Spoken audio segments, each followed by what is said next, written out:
দীর্ঘ প্রায় ১.৫ বছর তথা ৬,৩১৪ দিন পরে দেশের মাটিতে পা রাখছেন বিএনপি চেয়ারপারসন তারেক রহমান।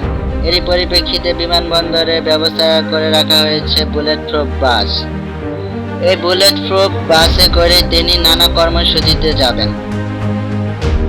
খালি পায়ে দেশের মাটি ছুঁইতে চাইছেন তারেক রহমান।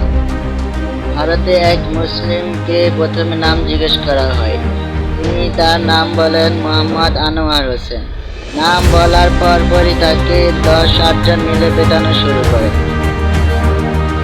আরেক ভারতীয় নাগরিককে নির্মমভাবে পেটানো হয়। তার একটাই অপরাধ, তাকে বাংলাদেশের মতো দেখতে মনে হয়। অপরদিকে গরু চুরির অভিযোগে বাংলাদেশিদেরকে তীর মেরে হত্যা করা হয়েছে। গত ১ বছরের রিপোর্ট অনুযায়ী ১১ জন ভারতীয় নাগরিকদের হত্যা করা হয়েছে। তাদের একটাই অপরাধ, তাদেরকে বাংলাদেশিদের মতো দেখায়। এখানে বাংলাদেশে দিবদাস হত্যার ঘটনার পরিপ্রেক্ষিতে বাংলাদেশের আইন শৃঙ্খলা বাহিনীরা তার হত্যাকারীদের শাস্তি দেওয়ার চেষ্টা করছে। সেখানে ভারতীয়রা বাংলাদেশি মনে হয় বলে মুসলমান বলে নির্যাতন করছে। এটাই কি ভারতীয় ধর্ম নিরপেক্ষতার নমুনা?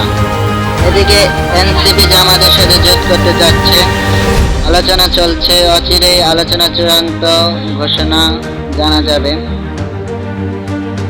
এনসিপি 50 আসন দাবি করেছে, কিন্তু জামাত দেবে 30 আসন। অন্যদিকে বিএনপির সাথে জোট করার কথা থাকলেও প্রত্যেক আসনেই বিএনপি প্রার্থী ঘোষণা করছে। সুতরাং সেখানে বিএনপির সাথে আর জোট করার সুযোগ নেই।